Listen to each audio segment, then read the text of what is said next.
오늘 역시 우린 빵 이야기를 볼 겁니다. 계속 이제 몇 주간 걸쳐서 빵 이야기를 보고 있는데요. 지난주 나눈 내용이 중요하니까 잠시 되짚어 보겠습니다. 지난주 본 이야기가 뭐였냐면 하늘에서 내려온 생명의 빵을 먹으면 영생을 얻는다는 거였어요. 이때 영생이란 죽어서 가는 시간의 문제나 죽어서 하늘에 있는 천국에 간다는 장소의 문제가 아니라 하나님과 예수님을 아는 것이라는 관계의 문제다라는 것을 보았습니다. 그래서 생명의 빵이라 자기를 지칭하신 예수님의 살을 먹는다는 것은 우리를 대신해서 십자가에서 대신 희생제물이 되신 그 예수님을 통해 하나님을 알게 되고 또 그가 주시는 영원한 생명을 지금 이 순간부터 누릴 수 있는 것이다 라는 것이 지난주의 내용이었습니다. 여러분은 예수님께서 하늘에서 내려오신 생명의 빵이신 것을 믿으시죠? 아멘. 그런데 정작 예수님께 이야기를 듣고 있는 오늘 성경 속 그 사람들은 이것을 믿지 못했던 모양입니다. 예수님께서 자신이 하늘에서 내려온 빵이고 그 빵이 자신의 살이라고 하니까 사람들이 충격을 먹었습니다. 지난주에는 수군거렸다 했는데 오늘은 아예 다퉜다고 합니다. 우리가 본 성경에서는 논란을 하였다라고 하고요. 개역개정 성경에서는 다투었다 하고 공동번역 성경에서는 따졌다 합니다. 표현은 조금씩 다르지만 이것을 통해서 우리가 추측해 볼 수 있는 것은 예수님의 이야기를 듣고 어떤 사람들은 정말 그런가? 라고 조금씩 이해하려고 노력한 사람들이 있는 반면에 어떤 사람들은 도대체 저게 무슨 얘기냐? 라면서 펄쩍 뛰는 사람들이 있었다는 거겠죠. 그래서 서로 의견이 맞지 않다 보니까 아마 다툼이 있었던 것 같습니다. 분명한 것은 예수님의 말씀이 꽤나 충격적이었다는 거예요. 그래서 그들이 한 말을 보면 그들이 얼마나 혼란스러웠는지 알 수 있는데요. 같이 볼까요? 이 사람이 어떻게 우리에게 자기 살을 먹으라고 줄 수 있을까? 자, 사람들이 이렇게 반응하는데도 불구하고 마치 예수님이 타오르는 불에 기름을 끼얹은 듯이 다음 말을 이어가십니다. 같이 읽을까요? 시작. 내가 진정으로 너희에게 말한다. 너희가 인자의 살을 먹지 아니하고 또 인자의 피를 마시지 아니하면 너희 속에는 생명이 없다. 아멘. 살을 먹고 피를 마시란 얘기잖아요. 살을 먹으란 얘기에도 사람들이 충격을 받았는데 거기에다 대고 피를 마시라고 하니까 사람들이 얼마나 놀랐겠습니까? 게다가 지금 예수님 앞에서 이야기를 듣고 있는 유대인들은 어떤 사람들이냐면 피를 만지기만 해도 부정해진다라고 믿고 있던 사람들이거든요. 근데 그런 사람들한테 피를 마시라고 했으니 얼마나 놀라서 뒤집어졌겠습니까? 또한 이 당시까지만 해도 예루살렘 성전에서 실제로 짐승을 잡아 각을 뜨고 피를 흘려서 그것으로 제사를 드리는 행위들이 이루어지고 있었거든요. 그러니까 어떤 사람들은 이걸 듣기에 따라 굉장히 섬뜩하고 잔인하게 느꼈을지도 모를 일입니다. 하지만 조금만 천천히 생각해 보면 여기에는 굉장히 강력한 상징이 담겨 있다는 것을 우리는 알 수 있습니다. 예수님께서 아무리 그렇게 말씀하셨다고 해도 정말 당장 와서 내 살을 뜯어먹어라 말씀하신 것은 아닐 테니까요. 그래서 우리가 지난주에는 예수님께서 내 살을 먹어라 하시는 것이 예수님께서 십자가에서 자기 몸을 내어주시는 것이다 라고 우리가 그렇게 해석을 했는데요. 오늘 이야기를 준비하면서 제가 자료를 찾다 보니까 살을 먹고 피를 마신다는 것을 문화적 배경에서 해석할 수도 있더라고요. 무슨 얘기인지 말씀드릴게요. 예수님께서 오병이어의 표징을 베풀고 사람들을 먹이시면서 그 뒤로 자신을 생명의 빵이라고 하셨어요. 그래서 나를 먹으면 영원히 줄이지도 않고 목마르지도 않을 것이다 라고 하면서 그렇게 식사의 자리로 초대하셨어요. 이것은 우선 유대인들에게는 어떤 의미였냐면 내가 모세를 넘어서는 메시아이다 라는 그런 강력한 의미가 있었습니다. 모세는 어떤 사람입니까? 광야에서 아무것도 없는 그 허허벌판에서 만나와 메추라기를 주어서 사람들을 먹게 하고 광야를 걷게 했던 그런 사람이었습니다. 하지만 이 음식은 유한한 것이었기 때문에 그 음식을 먹었다 하더라도 광야에서 죽고 말았어요. 그럼에도 그 후손인 이 유대인들은 계속 모세를 존경하다 못해 숭배하기까지 이르렀습니다. 그래서 우리가 오병이어 이야기 전부터 모세 이야기가 계속 조금씩 나온 것이 이런 배경 때문에 그렇습니다. 자, 그렇다면 유대인들은 그렇다 치더라도 모세를 모르는 이방인들은 이 예수님이 살과 피를 먹으라는 얘기를 어떻게 받아들였을까요? 그리스 로마 문화 여러분 잘 아실 텐데요. 거기에 여러 신들이 있었잖아요. 거기에 식사 자리를 주관하는 신도 있었답니다. 제일 잘 알려진 신이 바로 디오니소스라는 신이었습니다. 로마 신화에서는 이제 술의 신 바쿠스, 바커스라고도 발음하는데 그런 신이었어요. 좀 전에 말씀드린 것처럼 그리스나 로마는 다신 문화권이었어요. 그래서 여러 신들이 있었고 그 신들이 각자의 역할을 갖고 있었습니다. 그래서 그림에서도 잘 보시면 지금 손에 들고 있는 게 술잔이고요.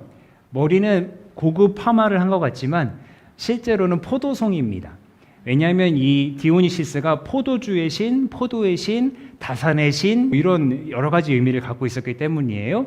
어쨌든 이 디오니시스, 바쿠스라고 하는 이 신이 식사 자리를 주관하는 신이었다고 해요. 그래서 제가 준비한 자료를 그대로 가져와 보면 이렇습니다. 디오니소스의 신식, 이 신식이란 말은 식사 자리에 신이 나타난다라는 그런 단어예요. 이 신식은 찢는 것과 생육을 먹는 것에 관한 것이다. 이 신의 추종자가 황소 또는 염소의 생육을 소비했을 때 그런 익히지 않은 고기를 먹었다는 거죠. 그들은 자신들이 그 신을 죽이고 그 살코기를 먹고 피를 마신 것으로 믿었다라고 합니다. 쉽게 말씀드리면 이 디오니시스를 식사의 주인으로 믿는 사람들은 소나 염소 고기를 날로 먹으면서 이렇게 우리가 이 고기를 먹고 이 피를 마시니까 디오니시스가 지금 이 자리에 우리와 함께 있는 거야 라고 믿었다는 거예요. 자, 그러면 요한복음의 예수님의 말씀이 이 디오니시스를 섬기던 사람들의 풍습을 그대로 따라한 것일까요? 그렇지 않습니다. 오히려 그것을 뛰어넘습니다. 요한복음의 저자는요, 그리스 로마의 문학과 철학을 사용하는데 아주 익숙했던 사람입니다. 또 거기에 상당히 밝았던 사람이고요. 그래서 가령 요한복음이 처음 시작할 때 이 말씀이라는 단어가 시작을 해요. 근데 원래 이 말씀이라는 단어는요, 그리스 철학에서 사용하던 단어입니다. 비인격체, 지혜를 가리키던 말이었어요. 그래서 지혜를 가리키던 로고스라는 말을 인격체이신 예수님에 비유했어요. 태초부터 함께 계셔서 세상을 창조하신 하나님이셨다. 그리고 하나님의 지혜이셨다. 하나님의 말씀이었다라고 이렇게 표현하고 있습니다. 그렇다면 예수님의 이 말씀을 당시 풍습에 빗대어 설명한 의도는 디오니소스라는 신화 속 허구가 생명을 주는 자가 아니라는 것을 강력하게 얘기하는 한편 오직 예수님만이 참 생명을 주시는 참 양식과 참 음료이다라고 또한 강력하게 증거하고 있던 겁니다.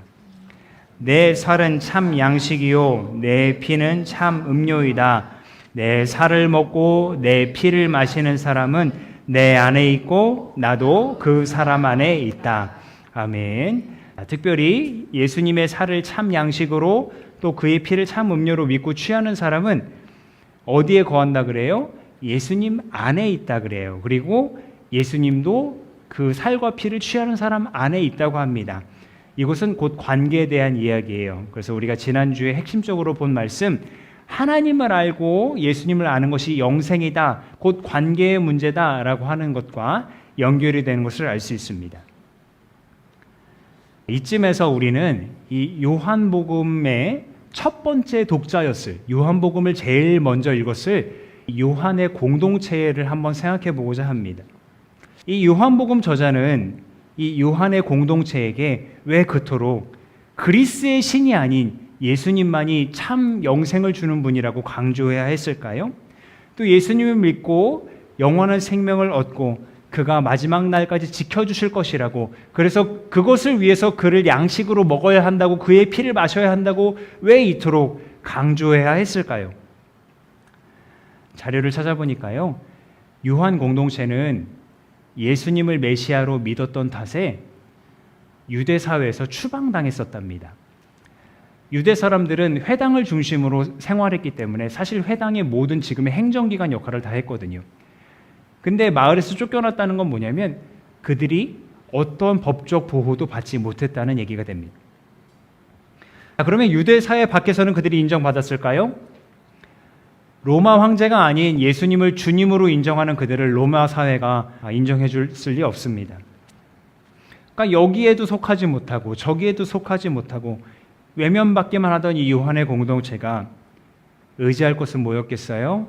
생명의 빵이라고 하는 예수님밖에 없었던 거죠. 그들은 예수님만을 붙잡아야 했습니다. 요한 공동체는 여러 사람들의 비난을 피해 손가락질을 피해 자기들끼리 모여서 신앙을 지키면서 식사를 할 때에 떠올렸을 거예요. 예수님께서 마지막 식사 자리에서 떡을 떼고 잔을 나눠주시면서 이것이 내 살이다, 이것이 내 피다, 너희가 먹고 마실 때마다 나를 기념해라 하신 그 예수님의 말씀을 떠올렸을 거예요. 그래서 사람들의 손가락질을 피해, 핍박을 피해, 심지어 순교의 위협을 피해 숨어서 먹고 마실 때마다 생명의 주인이신 예수님을 기억하려 했을 거고, 그런 신앙의 모습을 오늘 우리가 본 것처럼 예수님의 말씀을 증언하는 가운데 자연스럽게 녹여내고자 했을 겁니다. 자, 그러면 요한 공동체 이후에 지금을 살아가는 우리는 오늘의 이 말씀을 어떻게 이해하고 또 받아들일 수 있을까요? 시대는 변했어도 요한 공동체가 그러했듯 오늘 말씀은 예수님께서 우리를 지키셔서 영생에 이르게 하신다는 그 식사의 자리로 초대하고 있습니다. 식사의 자리란 뭐예요? 우리가 누리는 일상의 모든 순간을 대표하는 것이 바로 이 식사의 자리일 텐데, 그러니까 우리의 모든 삶의 자리마다 예수님을 주님으로 인정하고 살아가라는, 그래서 영생의 순간을 지금부터 살아가라는 그 요청을 우리에게 하고 있다는 겁니다. 이에 대해 구체적인 삶과 또 신앙의 적용은 오늘 우리가 서신서로 읽었던 에베소서 말씀이 기준이 되겠습니다. 제가 다른 버전으로 준비해 봤는데요.